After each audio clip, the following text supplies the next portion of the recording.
Oi se, kuinka ihanaa. Onkin katsella kun strutseja on siellä.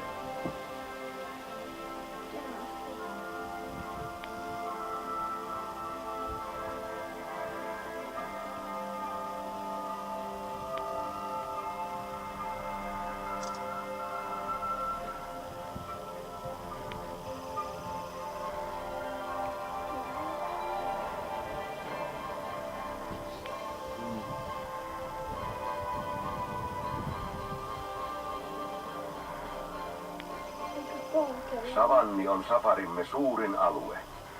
Täällä elää 12 eri lajia rinta rinnan.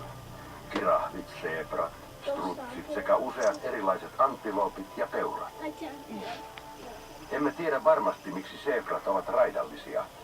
Tarkoitus on ehkä harhauttaa niitä jahtaavia petoeläimiä.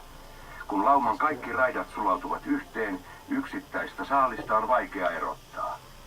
Tai ehkä raitojen on myös tarkoitus auttaa seebroja tunnistamaan toisensa. Samoin kuin hyönäkoirien pilkut, jokaisen seebran raidat ovat ainutlaatuiset. Grevyn seebra on tällä hetkellä erittäin uhanalainen. Jäljellä on vain muutamia tuhansia seebroja Keniassa ja Etiopiassa. Kolmodenin seebrat kuuluvat yhteiseen eurooppalaiseen jalostusryhmään. Niillä on tärkeä osuus meidän ja muiden eläinpuistojen työssä seebrojen säilyttämiseksi.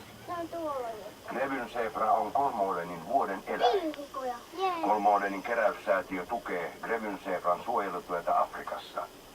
Jos haluat olla mukana auttamassa, voit ryhtyä seebra-kummiksi tai antaa avustuksesi keräyslippaisiimme.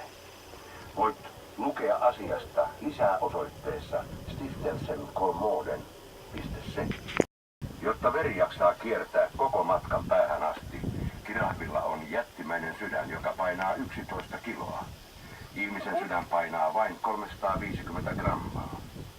Kirahvit pitävät tuoreista lehdistä, siksi tuomme uusia puita savannille useita kertoja viikossa. Haapa on puista yleisin, mutta pihlaja ja raita ovat myös suosikkeja. Puut sijoitetaan suuriin betonisiin joulukuusen jalkoihin, siten ne pysyvät vakaasti paikallaan, kun kirahvit nappaavat niistä lehtiä 40 sentin pituisilla kielellään.